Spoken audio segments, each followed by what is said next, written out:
It's October 5th, 2024, and I'm with Mr. John Jeckovich, and this is the second segment. We're reading his book, Their Mother's Sons. And this book is about Mr. Jeckovich's life from 11 to his retirement ages. How long were you retired for? I retired in 1980. So you had a pretty long shot at it. Yeah. You had a pretty long shot I just walked off the job. Yeah, I don't like the way they treated you there. 35 years, you never came back. I'm glad for that. Never missed a day either. Never missed a day either. And then eventually, Kimberly Clark cheated him out of his pension like they did so many other people. But that's another day. That's another day. So this is the second segment. We're already in the first segment on October 5th, 2024. And I should start off by letting the people know that Mr. John Jeckovich was a World War II combat veteran from the Company H, 2nd Battalion, 291st Regiment of the 75th Infantry Division of the U.S. Army during World War II.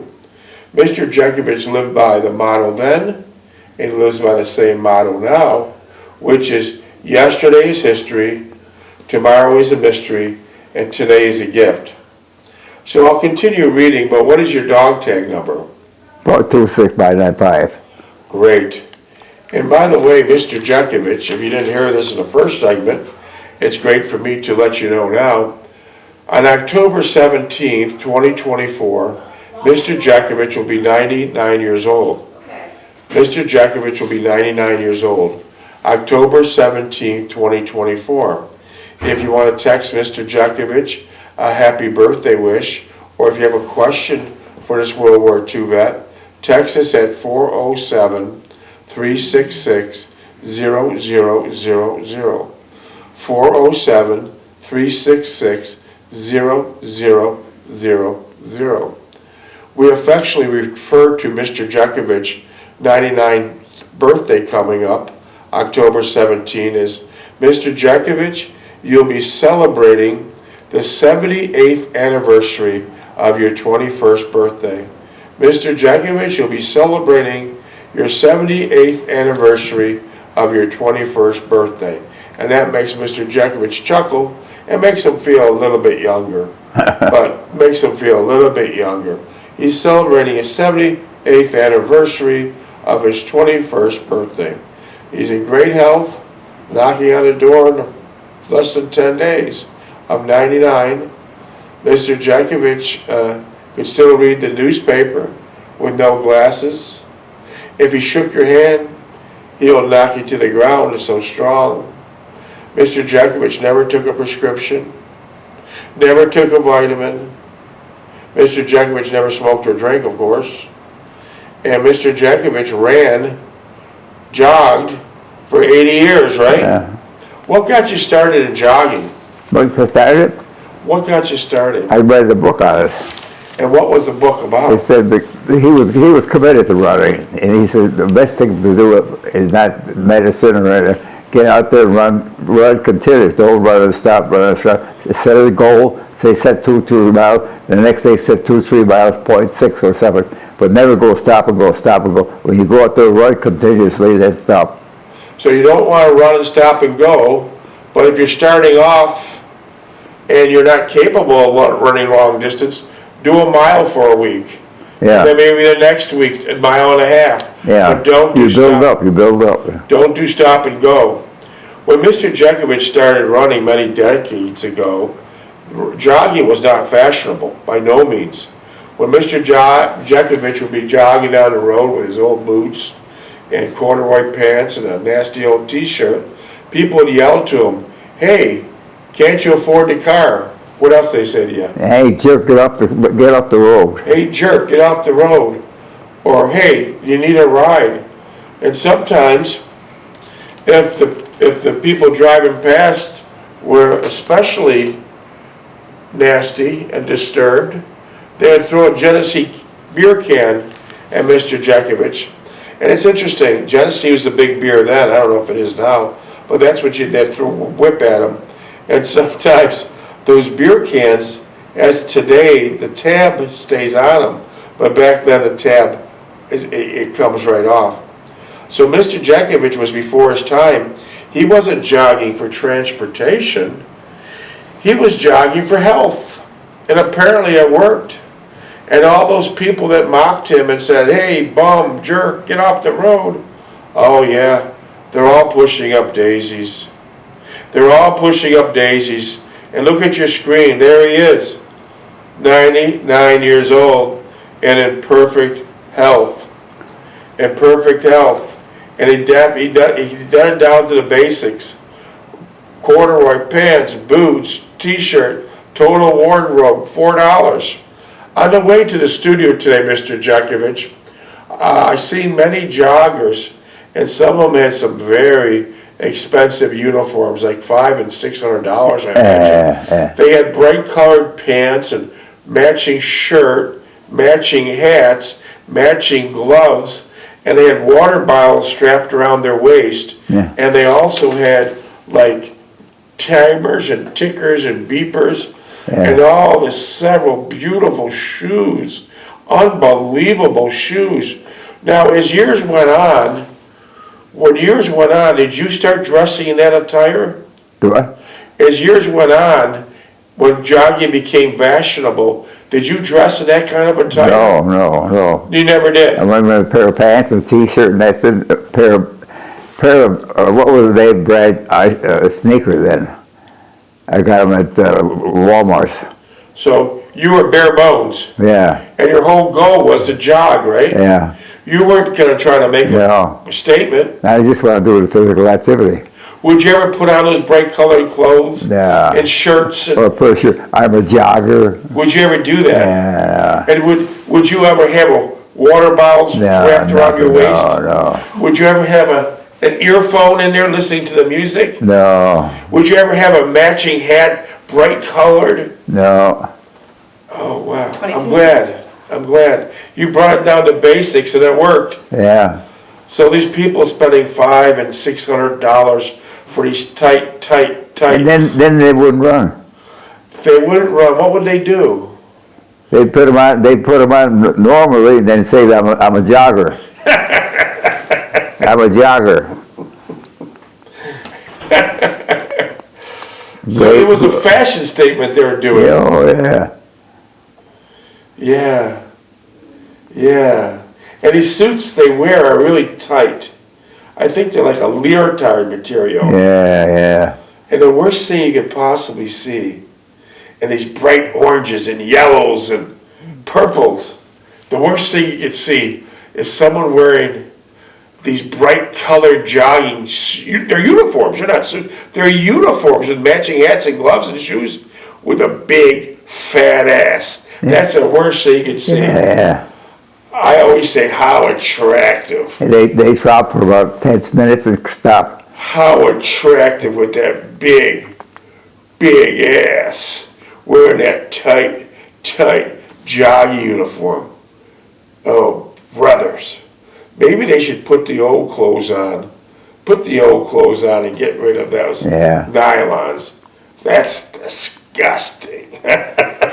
So we had a little joke about your jogging uniform, and we didn't want to offend anyone wearing those $500 suits with a fat ass, but you look stupid. You fucking look stupid, but that's okay. The point is, Mr. Jeckovich jogged for 80 years, and he did a wonderful job. And when he turns 99 on October 17th, he is actually a walking, talking miracle. Mr. Jeckovich was shot up, stabbed, beat up, bombed, trench foot, frostbite, lived in the Battle of Bulge war zone. Lost a hip. Lost a hip. What the hell else can go wrong? And look how healthy he looks. He reads the newspapers with no glasses. How many 40-year-olds can read the newspaper with no glasses? He can read any damn thing. Yeah, what is it? Anything that he wants. This guy, OPD hosts community outreach event. There you go. Milestone marker. There you go. Ashley and Scott Christian occupied the anniversary date of the first year of running. This guy is Traffic unbelievable. operation conducts traffic endorsement department around the city. Beach parking. The new park for evolution program is new today. You're unbelievable, Mr. Jeckovich. Mr. Jeckovich got a legal letter some weeks ago, and it was a solicitation of some. Just throw it right there. Just throw it down. We'll get it. It was just throw it down. Just throw it down.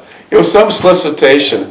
And it was a normal print of a legal letter. Mr. Jeckovich read the whole thing, and on the bottom of it was micro print of all the disclosures. Mr. Jeckovich read the disclosures. We had to get out a damn magnifying glass to see what the hell he was reading. This guy is unbelievable. 99, reads the newspaper. We just proved the point. He grabbed the newspapers and started reading them. Oh, by the way, if you're 40 years old now, unfortunately, you only have a 10% chance, of making it to 100. You have a 10% chance of making it to 100. Yeah. You have a 10% chance. Yeah, 10% chance of making it to 100. But getting old is not for wimps, right, Mr. Jeckovich? Huh? Getting old is not for wimps. Yeah. It gets harder every day, doesn't it? Yeah. Even though he's got everything going for him, it still gets harder every day. Because once your knees are blown out for jogging for 80 years, you need help showering, going to the bathroom, and et cetera, et cetera. You can't walk that long, but it's a wheelchair Blown now. out, but still, he's in a wheelchair because you preserve the rest of your life. You're in good shape. You're in good shape. Nothing to do with your knees. They're blown out. Yeah. You know, pounding that pavement for 90, 80 years, that did it, but still. The other benefits are unbelievable. Unbelievable. So I say to you, send Mr. Jeckovich a birthday text. You'd love to hear him. You would make his day. You make his day. You make his birthday. Because a lot of the elderly people, unfortunately, have forgotten. And the worst thing that can happen to No, you. I don't want it. Come on. It's getting to your birthday. Have something. Yeah. Hey, give Dave. I don't know. But Mr. Jeckovich is a super soldier. He's knocking on the door of 99. He can do things. He's sharp as a tack. 17. I'll read his book, and many times he'll correct me with my pronunciations. Could you imagine? I'm not embarrassed by the corrections. I take it as a compliment. See, Mr. Jeckovich's mind is like a library. You've been around that long. You know things. His mind is like a library. He knows things. So he gives me corrections to give me advice. I take it as a compliment. So his mind is like a library on many subjects. On many, many subjects. So text him any questions. We get text messages every day, and in privacy I read to him. Some of them I read out loud, but text him. It's a beautiful thing to communicate with a World War II vet, because soon you won't be able to. Oh, by the way, Mr. Jeckovich, how much are you selling your book for? How much are you selling your book for? How much did I sell in Buck? How much are you selling your book for? How much are you selling your book for? I'm not selling it. There you go. That book is not for sale. We get many, many, many texts. How much is the book and where can I buy it? The book isn't for sale. It's not dressed up or nothing. It's not for money. Never will be for money. It's Mr. Jeckovich sharing his stories about raising a wholesome family, having a wholesome life, serving his country during World War II in a godly manner. I mean, we had wars now for 1,000 years. And unfortunately, we're going to have wars now for 1,000 more years. You know, once you lose communications, you have wars. But right now, unfortunately, there's no better way than wars. We still haven't got to the point of a better way. You must defend yourself. If you don't defend yourself, what you'll have is losers. If you're losers, then your offsprings will be losers, and then we'll have a generations of losers, and we might as well just go put up a tent and live in North Korea. We haven't found a better way than wars. Unfortunately, wars will be around for 1,000 more years. You got to be strong, you got to be tough, you got to defend yourself in all shapes and manners. You have to keep defending yourself, and the wars will continue. We have not found a better way. We have not found a better way, and once diplomacy ends, war begins. It's a simple fact. Yeah. Did you enlist or were you drafted? They drafted me, 19 years old. Why did you get drafted and why didn't you enlist? I waited till I didn't enlist because I had my mother's responsibility. Okay, what Mr. Jeckovich means by this, if he enlisted, he'd have to leave his mother. He was taking care of his mother because his father died at 43, doing 10 different jobs, coming over from another country of the old country. They worked like hell. They worked 24 hours a day. Not a lot of these illegal immigrant bastards are coming in. They get credit cards, iPhone 16s. Oh shit, the list is so long, I don't even want to talk about it. But it's a completely different thing. Those immigrants that came over went to Ellis Island, they went to the schooling, they went to the procedures, and they worked hard. Mr. Jeckovich's father was Marion Jeckovich. He died at 43 doing cement work because he overworked actually. He overworked. Had a heart attack. He had a fatal heart attack. And then what happened then? How'd you find out?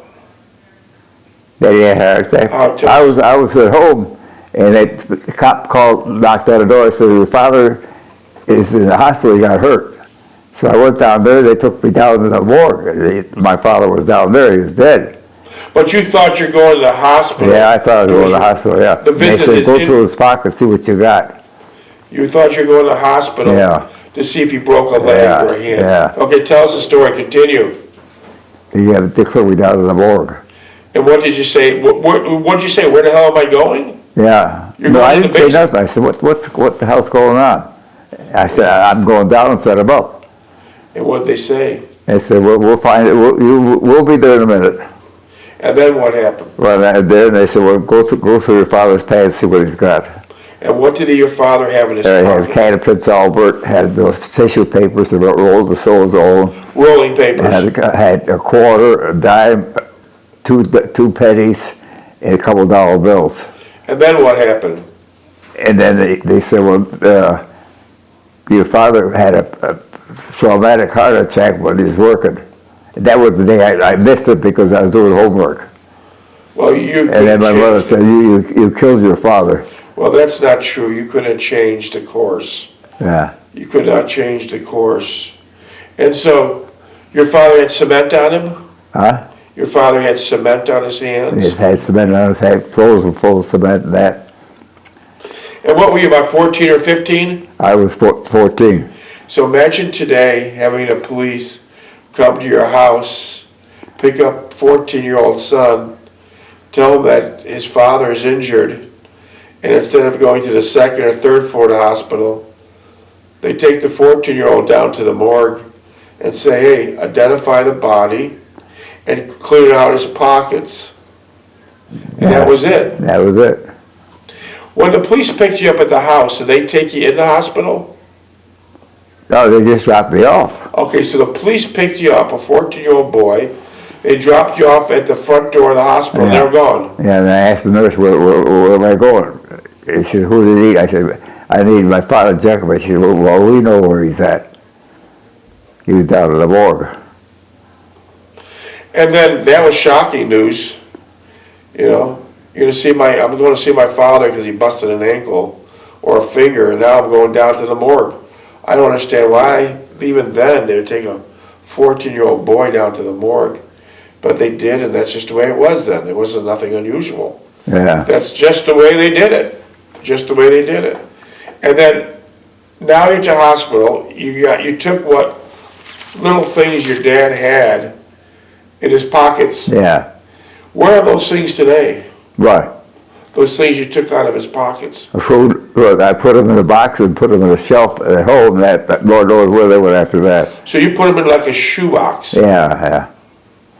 And from the hospital, after you had this devastating news of your 43-year-old dad that died on the job, how did you get home? I took the IRS bus from 4th Street to Hyde Park, and I walked from Hyde Park home.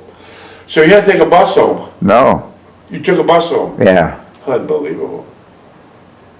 How much was a bus? Well, my mother was home then. She was all excited now that her father died. Her husband died. Ah, boy. How times have changed. How times have changed. Well, there were people over there getting killed over there, getting bombed. Yeah, that's horrible. Wars continue. You know, people think the only friend to a war is the Undertaker, but that's not true. A lot of inside deals are being made with a wink and a nod. If you're connected to the right person, as wars go on, you can make millions and billions of dollars on side deals. And so a lot of motivation is money. So looking at the Coast Guard, you got as far as Hawaii. Stevie he got exempt till almost the war was over, and then they put him tell these rookies how to drive jeeps. Well, I thought you told me that your older brother Steve hit a fire hydrant on his When he took his driver's test, yeah. And then the government assigned him to teaching young men how to drive. Yeah, but that was the year. They didn't know what he did with the fire hydrant. They didn't know. Oh. They didn't know at all. Wow, that's amazing. That's truly amazing. That's really amazing. And so the reason why you didn't enlist, you waited to the bitter end to be drafted so you could spend more time caring for your mother. I know. I don't know. Well, looky, but I was with the Coast Guard. Yeah. So you were able to get more time with your mother by waiting to be drafted. Yeah.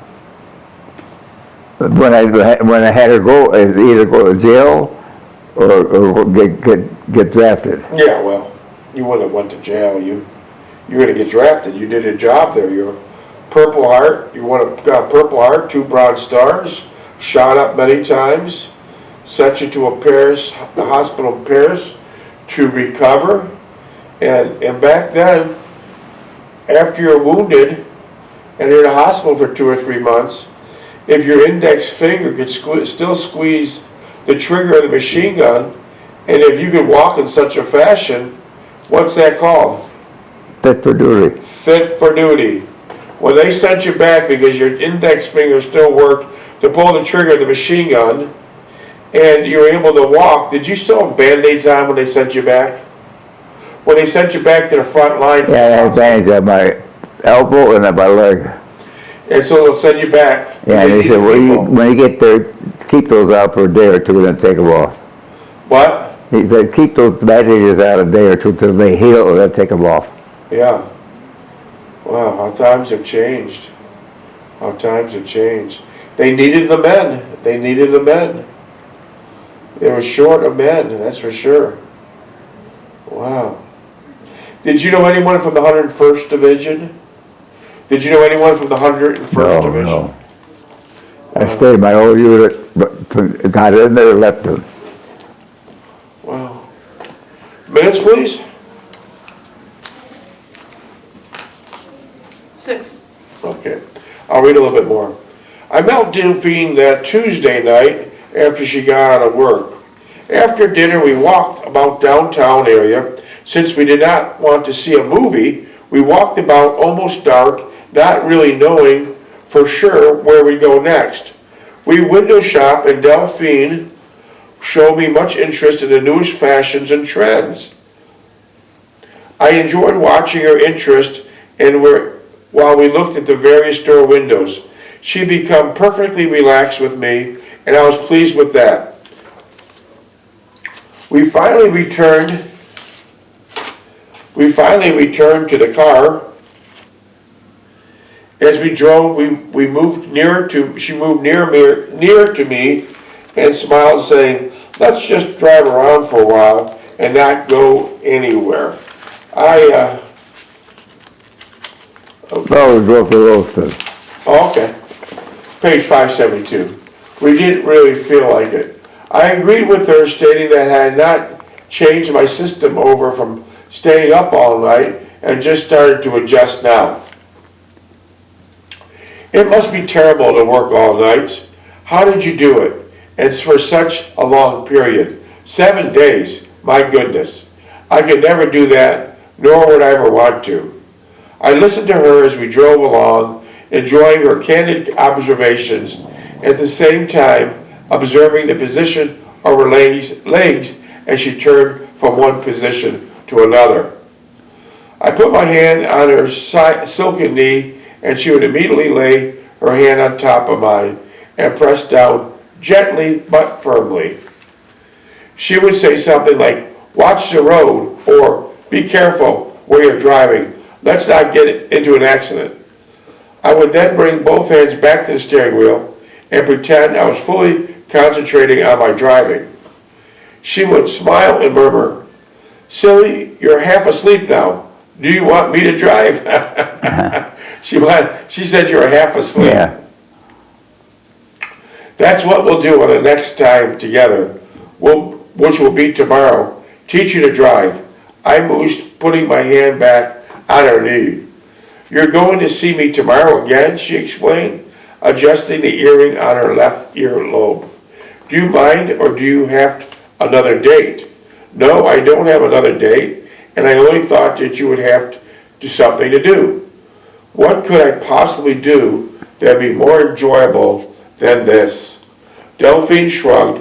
"I only thought," then she hesitated, "and I only thought you would have things to do when you completed the night shift." Yeah. I put my arm around her waist and pulled her toward me, kissing her on the temple, and whispered for her to turn on the radio or find some soothing romantic music. She twirled the dial and found nothing but news and sports. I reached over and flipped the switch to FM and told her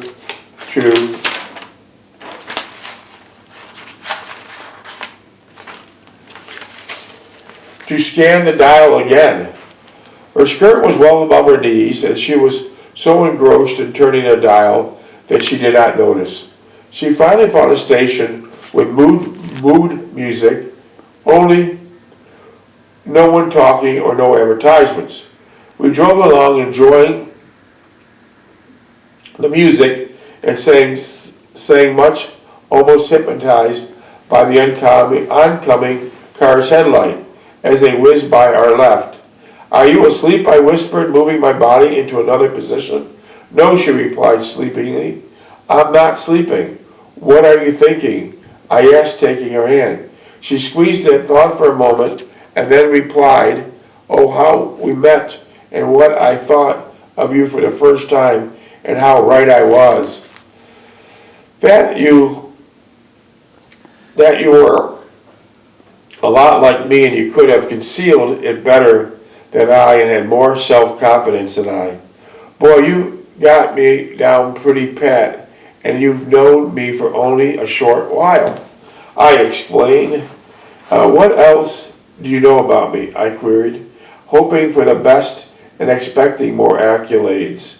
"Well, I do know you're honest and candid. You would never say anything you didn't mean. You're sincere and well-intentioned, and besides, Rosalie and Agnes say you're great," and I agree. Minutes, please. So Rosalie and Agnes liked you too. Oh, yeah. So they thought you're a wholesome stand-up guy. Yeah. So that was nice. 40 seconds. So that was a nice ride that Delphine told you. Yeah. That she thought you were a stand-up and nice guy. Yeah. And her friends, Rosalie and Agnes, approved of you, right? Yeah. And they were nice girls too, weren't they? Rosalie was a nice kid, yeah. Eddie was jerky about cars, but he was all right. Okay. He liked cars. Yeah. Yeah. That was, 20 seconds. wow. So you had a good time driving around Buffalo. Yeah, I liked Buffalo, You yeah. must know the streets quite well, right?